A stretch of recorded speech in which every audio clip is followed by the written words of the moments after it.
जय श्री राधा रमण। पूरी भक्ति व श्रद्धा भाव से कार्तिक महीने में जो भी व्यक्ति भगवान श्री कृष्ण के सामने दीप दान करता है उसे सभी प्रकार के यज्ञ व तीर्थ स्थानों की यात्रा करने के समान ही फल की प्राप्ति होती है। हर साल चातुर्मास में एक अति पावन माह आता है। ये वही महीना या समय होता है जो हमें साल भर की आध्यात्मिक ऊर्जा को अपने अंदर समाहित करने का सुनहरा अवसर देता है और इस अति विशेष मास का नाम है कार्तिक मास। कार्तिक मास को हम सब दामोदर मास के नाम से भी जानते हैं। स्कंद पुराण में बताया गया है कि सभी तीर्थ स्थानों में स्नान करने से, दान करने से और ऐसे ही अन्य पवित्र व्रतों का पालन करने से जिस पुण्य की प्राप्ति होती है वह कार्तिक व्रत पालन से प्राप्त फल के सामने 1,00,000वें हिस्से में भी नहीं आता। यानी कि कार्तिक मास में किया गया कोई भी आध्यात्मिक कार्य जैसे कि जप, तप, दान, व्रत, पूजा, सेवा इत्यादि मनुष्य को हजारों गुना अधिक फल प्रदायी होते हैं। पद्म पुराण में भी इस बात को पुष्ट किया गया है कि साल में आने वाले 12 मासों में केवल कार्तिक मास ही ऐसा मास है जो भगवान श्री हरि कृष्ण को अत्यधिक प्रिय है। इसी मास में भगवान श्री कृष्ण ने अपने बचपन में अधिकतर बाल लीलाएं की थी, जैसे कि अरिष्टासुर का वध करना, राधा कुंड और श्यामा कुंड का प्राकट्य, गोवर्धन धारण करना, बहुलाष्टमी माता यशोदा द्वारा उखल से बंधकर नल कुबेर और मणिग्रह के उद्धार की लीला, महारास लीला आदि। केवल इतना ही नहीं, कार्तिक मास में भगवान श्री कृष्ण की प्रिय तुलसी माता भी प्रकट हुई थी और शालिग्राम जी के साथ उनका विवाह भी इसी पवित्र कार्तिक मास में किया जाता है। श्री कृष्ण भगवान के साथ साथ कार्तिक मास श्री राधा रानी को भी अत्यधिक प्रिय है। इसीलिए कार्तिक मास की अधिष्ठात्री देवी श्री राधा रानी ही है। अगर कोई मनुष्य इस पवित्र महीने में श्री राधा रानी की पूजा अर्चना पूरे मन से करता है, उनके नाम का जाप करता है, राधा कृष्ण की कथाओं को सुनता है, तो ऐसे मनुष्य पे भगवान श्री कृष्ण अपनी विशेष कृपा बरसाते हैं, क्योंकि भगवान श्री कृष्ण को राधा रानी का नाम सुनना अत्यधिक प्रिय है। इसीलिए कार्तिक मास में किए जाने वाले व्रत को ऊर्जा व्रत भी कहते हैं और इसी कारण इस पवित्र मास में की गई पूजा अर्चना व भक्ति का फल 1000 गुना अधिक प्राप्त होता है। और इस माह की एक और विशेष बात यह है कि इस मास में किए गए पुण्य कार्यों का पुण्य फल हर जन्म में हमारे साथ ही रहता है, यानी कि वह कभी क्षय नहीं होता है। इसी कारण जो भी मनुष्य भक्ति और आध्यात्मिक मार्ग में और भी आगे जाना चाहते हैं उनके लिए यह कार्तिक मास सुनहरे मौके के समान है। चलिए अब देखते हैं इस कार्तिक माह के पालन करने की संपूर्ण विधि क्या रहेगी। जब भी हम किसी भी व्रत का पालन करने के बारे में सोचते हैं तो सबसे पहले अति आवश्यक माना जाता है कि आप भगवान को साक्षी मानकर व्रत का संकल्प लें। किसी भी व्रत के पालन से पहले उसका संकल्प लेना अति महत्वपूर्ण और आवश्यक बताया गया है। आइए अब आपको बताते हैं कि संकल्प कैसे लेना चाहिए। संकल्प लेने के लिए कार्तिक मास के पहले दिन ब्रह्म मुहूर्त में उठ जाना चाहिए, जो कि सूर्योदय से 1.5 घंटे पहले का समय होता है। उठने के बाद स्नान आदि से निवृत्त होकर स्वच्छ हो जाइए। इसके बाद अपने घर में बने पूजा स्थान या फिर जो भी मंदिर आपके घर के पास में हो वहां जाइए। अगर आप अपने घर में ही पूजा करने वाले हैं तो पूजा घर के द्वार खोल दीजिए।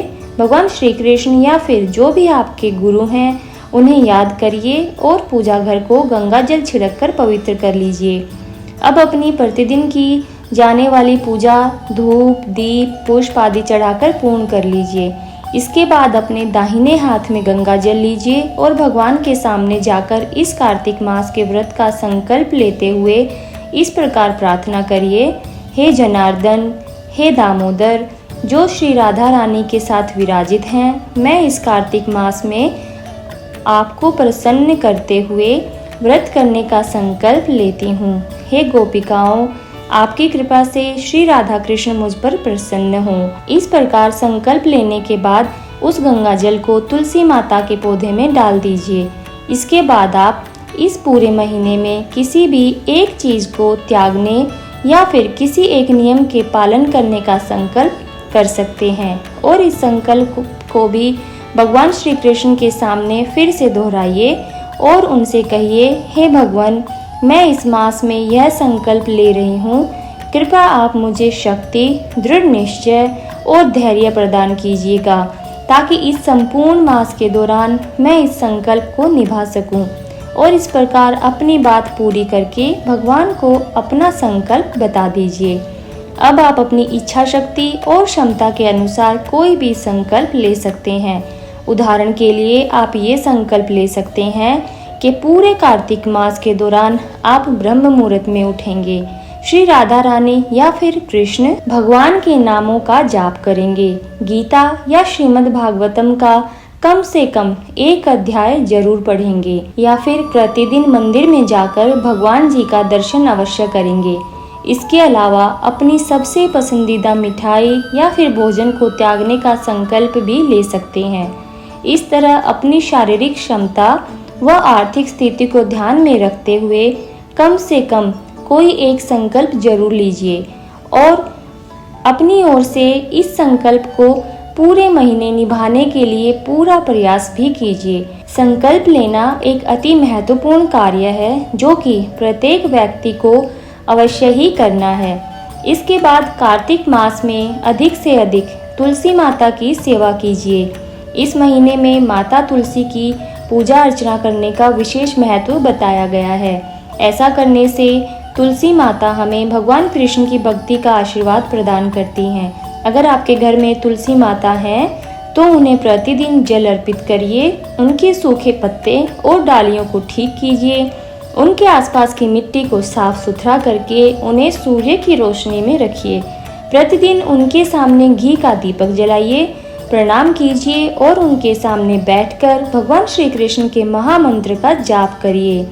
हरे कृष्ण कृष्ण कृष्ण हरे हरे, हरे राम राम राम हरे हरे।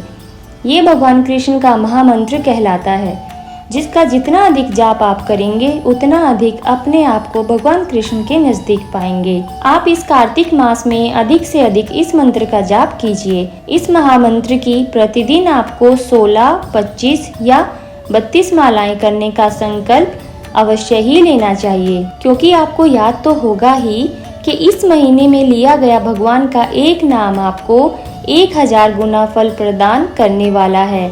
एक माला यानी कि जिसमें 108 मनके होते हैं और प्रत्येक मनके के ऊपर हरे कृष्ण महामंत्र का एक मंत्र बोलना होता है और जब इस प्रकार आप 108 बार हर एक मनके के ऊपर हरे कृष्ण महामंत्र को बोलते हैं तो आपकी एक माला पूरी हो जाती है। अगर आप बिल्कुल भी माला का जाप नहीं करते हैं तो इस कार्तिक मास से आरंभ कर दीजिए। जितनी भी आपकी श्रद्धा हो, 2 माला, 4 माला या फिर 8 माला का जाप तो हर रोज करने का संकल्प आपको जरूर लेना चाहिए। ये आप अपने ऑफिस, स्कूल, कॉलेज या फिर घर का कार्य करते हुए भी कर सकते हैं। अगर इच्छा शक्ति दृढ़ हो तो भगवान बुद्धि और समय दोनों ही दे देते हैं। इसीलिए समय नहीं है, ये वाला बहाना तो बिल्कुल नहीं चलने वाला।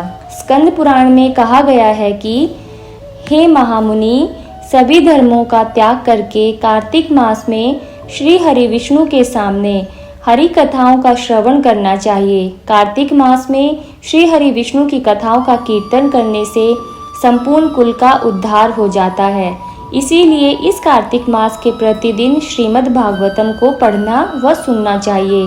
आप प्रतिदिन भगवत गीता और श्रीमद् भागवतम का एक अध्याय पढ़ने का नियम बना सकते हैं।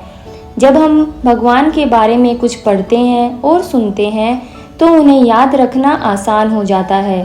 ऐसा करने से हमारी चेतना भी शुद्ध हो जाती है। आइए अब आपको बताते हैं कार्तिक मास में दीपदान करने के विषय में। स्कंद पुराण में ब्रह्मा जी नारद जी से कहते हैं, हे मुनिश्रेष्ठ, जो मनुष्य भगवान श्री हरि की प्रसन्नता हेतु कार्तिक महीने में दीपदान करते हैं उन्हें महाक्रूर मुख वाले यम का दर्शन कदापि नहीं करना पड़ता। केवल इतना ही नहीं, स्कंद पुराण में तो यह भी कहा गया है कि कार्तिक मास में श्री हरि के मंदिर में दीपदान करने से ही हमारे हजारों जन्मों में एकत्रित हुए सभी पाप कर्म नष्ट हो जाते हैं। इसीलिए इस कार्तिक महीने में भगवान श्री हरि विष्णु के सामने एक घी का दीपक जरूर अर्पित कीजिए। ये दीपदान किस प्रकार करना चाहिए, आइए ये भी जान लेते हैं। कार्तिक मास में ये दीपदान आपको पूरे महीने और प्रत्येक दिन करना है। इसके लिए आपको आवश्यकता पड़ेगी 30 मिट्टी के दियों की। उसमें रुई से बनी और घी में डुबोई हुई बाती तैयार कर लीजिए। अगर आप घी का इस्तेमाल नहीं करना चाहते तो तिल के तेल का प्रयोग भी किया जा सकता है। हर रोज शाम के समय दीपक जलाकर भगवान श्री हरि के समक्ष उन्हें अर्पित करते हुए दाईं ओर घुमाते हुए श्री हरि की आरती करिए। उनके चरणों में 4 बार घुमाइए, फिर भगवान जी के नाभि के सामने 2 बार और श्री हरि के मुख के सामने 3 बार और फिर भगवान के संपूर्ण विग्रह पर 7 बार इस दीपक को आरती करते हुए घुमाइए। अगर आपकी इच्छा है तो आप सुबह और शाम दोनों समय भगवान श्री हरि को दीपदान कर सकते हैं, लेकिन अगर सुबह के समय किसी कारणवश ये संभव नहीं है तो शाम के समय तो प्रतिदिन करना ही है।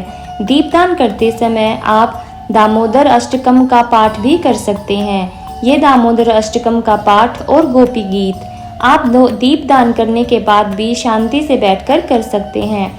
इस्कॉन के जितने भी मंदिर हैं उन सब में शाम की आरती के बाद दीपदान, दामोदर अष्टकम और गोपी गीत को गाया जाता है और ये कार्यक्रम पूरे कार्तिक मास चलता है।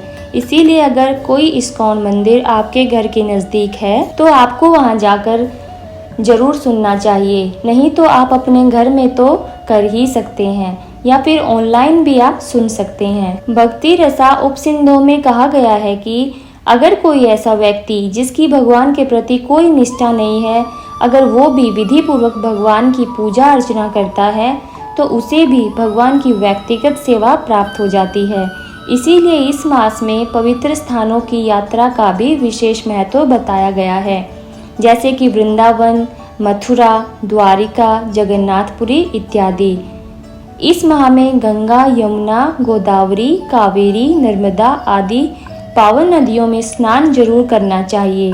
कार्तिक माह में स्नान का विशेष महत्व बताया गया है। वृंदावन धाम जाने का उद्देश्य होता है अपनी चेतना का शुद्धिकरण करना और भगवान श्री कृष्ण के ऊपर ध्यान केंद्रित रखना। इसीलिए अगर आप शारीरिक रूप से श्री वृंदावन धाम नहीं जा सकते हैं तो आपको मानसिक रूप से इस श्री धाम की यात्रा करनी चाहिए। जब हम अपने हृदय में भगवान श्री कृष्ण को धारण करके श्री वृंदावन धाम का चिंतन या मनन करते हैं तो उसे भी हमें श्री वृंदावन धाम में वास करने जितना ही फल प्राप्त होता है। अगर आप सब पूरी श्रद्धा व निष्ठा पूर्वक इस कार्तिक मास के व्रत का पालन करने की इच्छा रखते हैं तो अपने भोजन से तामसिक तथा राजसिक पदार्थों को पूरी तरह हटा दीजिए या त्याग दीजिए, जैसे कि लहसुन, प्याज, अत्यधिक चाय कॉफ़ी, अत्यधिक मसालेदार चीज़ें या फिर मांसाहार, मदिरापान, नशा या फिर बासी भोजन इत्यादि। इन सभी चीज़ों का त्याग इस पवित्र महीने में अवश्य ही करना चाहिए। बाहर के भोजन का भी त्याग करना उचित है, लेकिन अगर किसी मजबूरी के कारण बाहर भोजन करना भी पड़े तो किसी स्वच्छ स्थान पे सात्विक भोजन ही करें। और अगर आपके लिए संभव है तो दूध, फल, नारियल पानी, फ्रूट जूस या फिर ड्राई फ्रूट्स आदि का सेवन किया जा सकता है। आहार से हमारी चेतना का शुद्धिकरण होता है। ये बात तो हम सब जानते ही हैं कि जैसा हम भोजन ग्रहण करते हैं हमारी मानसिक चेतना भी वैसी ही बन जाती है। अत्यधिक तामसिक भोजन ग्रहण करने से आपके अंदर ईर्ष्या, क्रोध, जलन, लोभ, काम वासना आदि बढ़ जाते हैं। इसीलिए कार्तिक मास में आप जितना अधिक सात्विक भोजन ग्रहण करेंगे आपकी चेतना का उतना अधिक शुद्धिकरण होगा। कार्तिक मास में भगवान को अर्पित किया हुआ भोजन ही ग्रहण करना चाहिए। तो इस वीडियो के माध्यम से हमने आपको इस कार्तिक मास के व्रत की संपूर्ण विधि बताने का एक प्रयास किया है। उम्मीद करते हैं कि आप सबको पसंद आया होगा। अगर इससे जुड़े आप सबके कोई सवाल हैं तो आप हमें नीचे कमेंट बॉक्स में लिखकर ज़रूर बताइएगा। इस वीडियो को अपने मित्रों व परिवार के अन्य सभी सदस्यों के साथ भी शेयर कर दीजिए जो कि कार्तिक मास के व्रत का पालन करने की इच्छा रखते हैं। इस प्रकार वे सब भी इस जानकारी से लाभ उठा सकते हैं। तो चलिए मिलते हैं भगवान श्री कृष्ण की एक और कथा के साथ और मिलकर पालन करते हैं इस कार्तिक मास व्रत का, वो भी पूरी निष्ठा के साथ। राधे राधे।